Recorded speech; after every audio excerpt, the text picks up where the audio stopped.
Good evening, folks. This is Throwback 07 coming today with another kind of like a review and throwback to the Beast Wars, Beast Machines era there.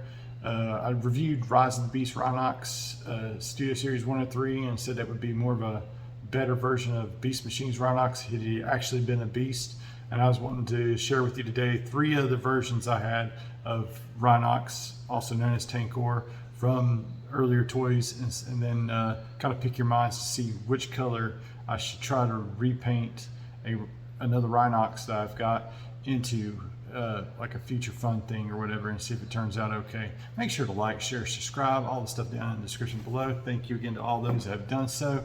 And let's turn this around, take a look at 1999's, I think it was called Mega Class back then, because they didn't have Voyagers back then. They had like basic, deluxe, and then megas, and then ultras, and then supremes, like Supreme Cheetor as big as a house cat and the worst figure ever. But enough of that. We're focusing on Rhinox and or Tankor. Let's take a look at that first figure. Thanks again for watching. First up today on the turntable is the Mega Class Tankor from the 1999 Beast Machines toy line release. This was the first iteration of Tankor, and this guy had like a lot of really cool play features to begin with. Let's take a spin around the block here and take a look at the figure overall. He had a thruster in the back to be a more speedier Cybertronian tank, Vehicon. This part is okay, but this did not actually match the show model, and put up a quick pic over here showing that off real quick. And so this clearly did not match the colors or anything, but it did have a couple of cool features. The first feature that it did have was like you could do this guy right back here, and you could get that, there's a light source back there, and you can make him peep around and look for a target. I don't know if you can see that good. There you go. You can kind of see it if I don't get the hand in the way. So you can make it look like that. But the other cool thing is you can take that tank turret on the back and even swivel the whole daggone tank and make him look like he's searching. You can see the light piping there. And he just, it's like a Cylon eye, but like you could do that all the way around in a circle, and you can see how that opens up to reveal that. I didn't even know that this did this.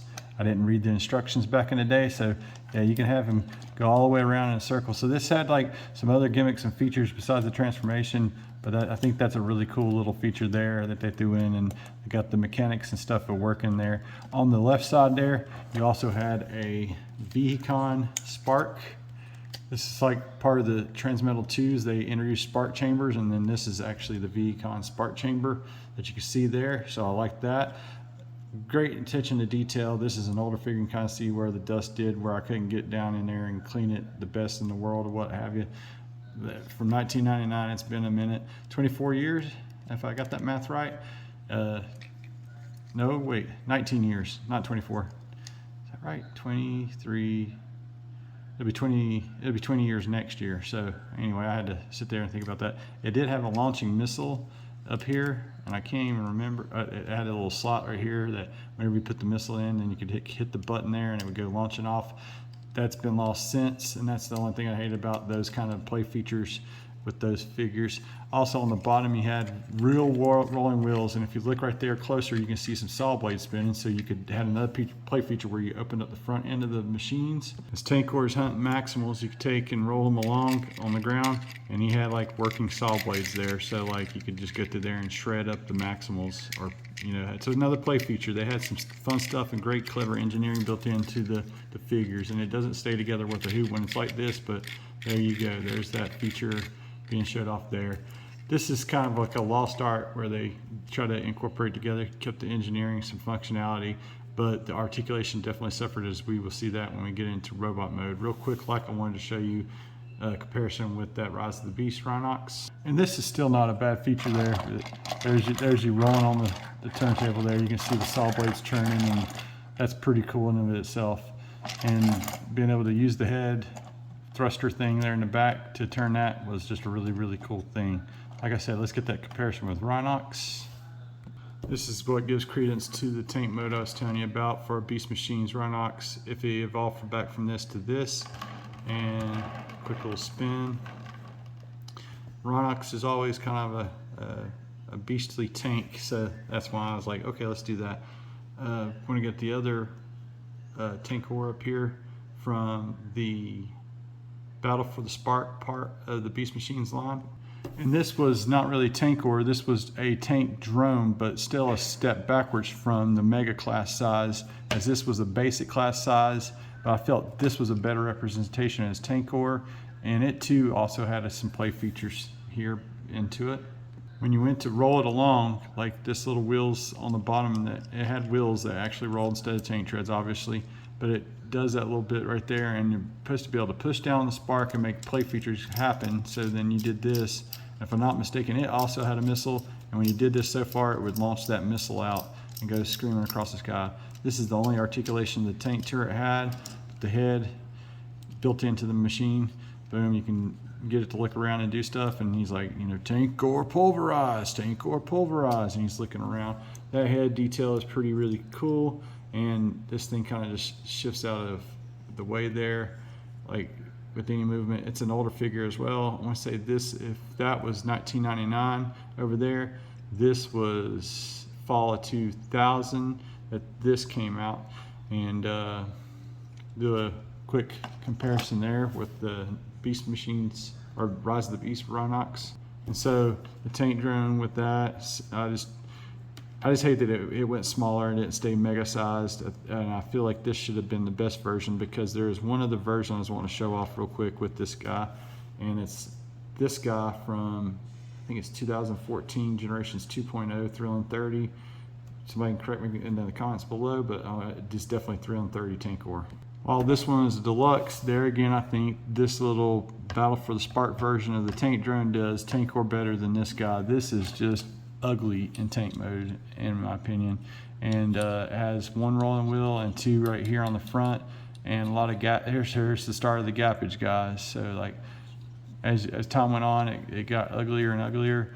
This has nothing but like a little pivot right here, and it also had like a friction launch mechanism that you could sit there and do you could have that in there and stick it down, and then you push it back and it just send the missile flying if it did it right. But another thing, over time I lost the missile, and a couple of moves it's like easy to misplay stuff and lose stuff. So not a big fan of this guy in this mode. You can see his hands, the robot mode here. You can see the saw blades, which they do have a play function in robot mode there, but it's just kind of in behind his head. He's like he's getting ready to gear up the back side of the light pipe in there. And he does have some light piping, but you get any shadows casted on it, you can't really see it. And anyway, there's that. And you really couldn't do much to look around like he did in the show. And it's just highly disappointing that this guy didn't get a little bit more love put into the design. We're gonna get these guys converted here in a minute. And 3, 2, 1, and real quick, this is the 1999 version of Beast Machines tank ore. Yeah, and he was big and bulky, but not necessarily awesome. He's kind of a brick. He does have some articulation there. The shoulders can go all the way around there, and that's depending on if you get into the kibble or what have you. So then there's that. The elbow can do like this much here, but everything gets in the way of itself again. And then you got that flap, it just keeps getting in the way, but you still have the play function of the blades there, and you have some clampers there that he did have some like clamps and stuff, but this is only one of the ones that articulate in toy form there. So a little bit of a waste, but it's there again, it's the backpack and the engineering of the time that gets in the way of itself there. You can get up to there going like that way.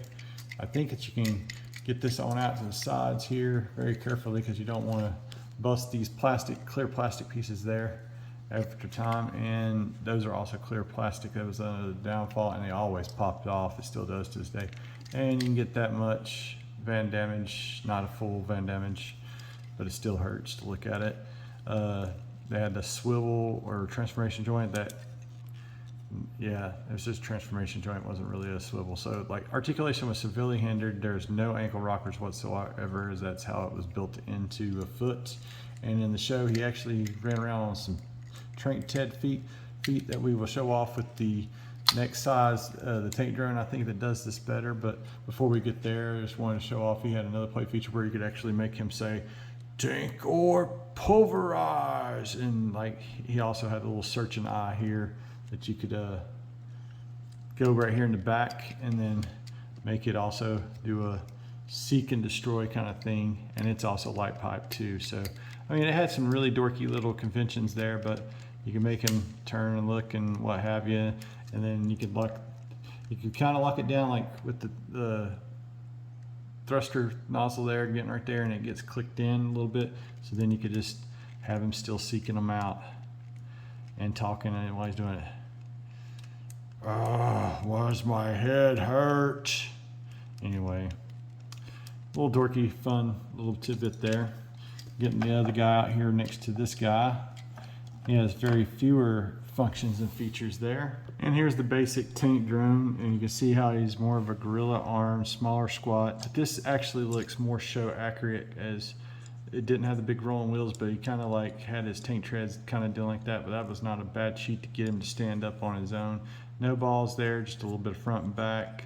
Knees are locked into that position there. A little bit of a waist swivel. Arms could go all the way around, but can't go over here because of the obvious kibble in the tank turret.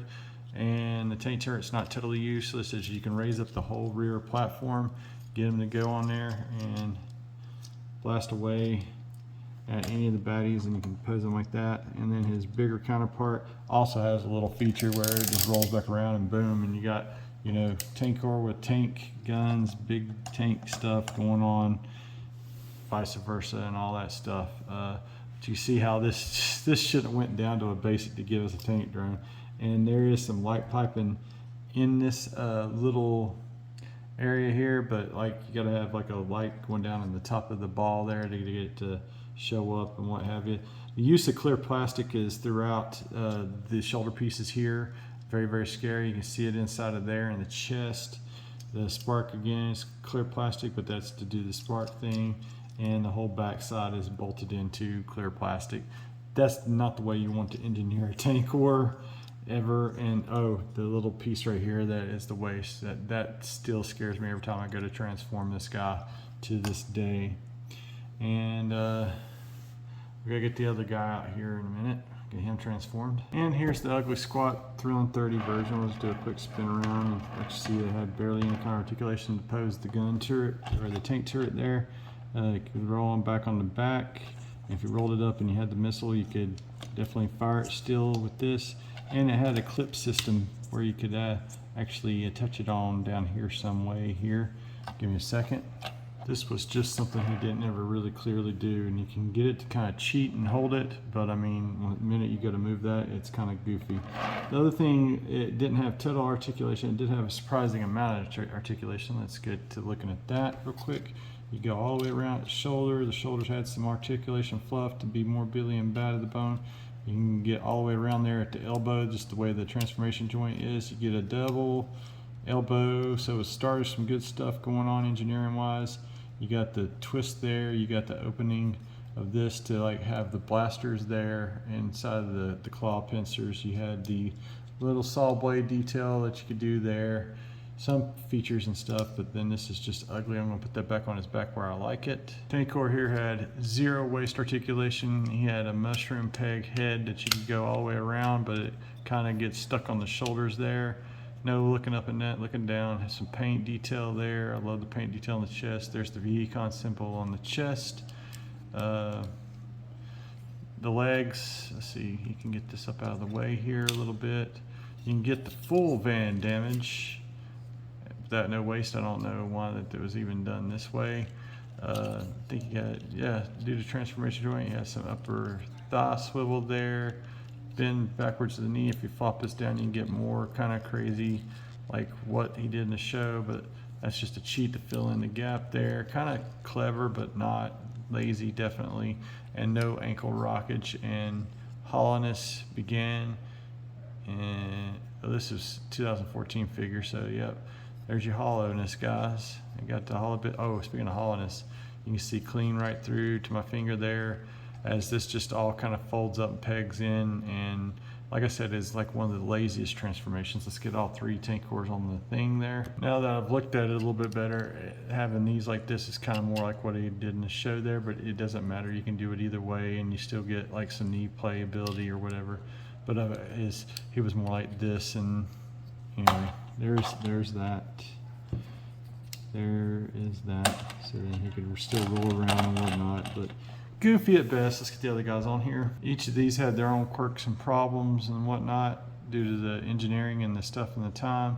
But that's why I always thought that this guy would be a de-evolution, better version of it, and is obviously bigger. I thought these guys might have been bigger, but that's not the case there. And I've also got it at the side there. Let me see if I can do a better like comparison to show them off on the scale there together, or the round table together. And anyway, that's why I just said I think this is kind of a fun repurposed. If he was to go from his tank mode back into a beast mode and be a Beast Machines character, that's what I meant by that right there. That's about going to do it for this little quick fun thing. And if you were to take the colors from any one of these, I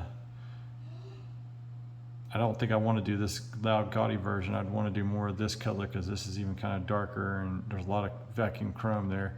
But I mean, customizers and everybody can probably let it go run wild. And I still will play around with it. And if I do that, I'll do an updated short showing off his Beast Machines true colors there. But that's about going to do it for this comparison. Little fun look at the tank core if he became a Rise of the Beast version of himself. And this actually fits that bill better whenever you hear the word Beast Machines. This guy fits it best, I think.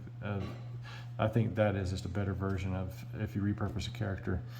Thanks again for watching my channel. Make sure to like, share, subscribe. All the stuff down below there. Thank you again to all those who have done so. And I can't believe I still got these relics after all this time. There's the oldest, the second oldest, and that's 2014. So 20 years, 20 years, 19 years, and then 2014. It's getting ready to be 10. So thanks again for watching my channel, guys. Y'all have an excellent day out there. Till all are one, guys.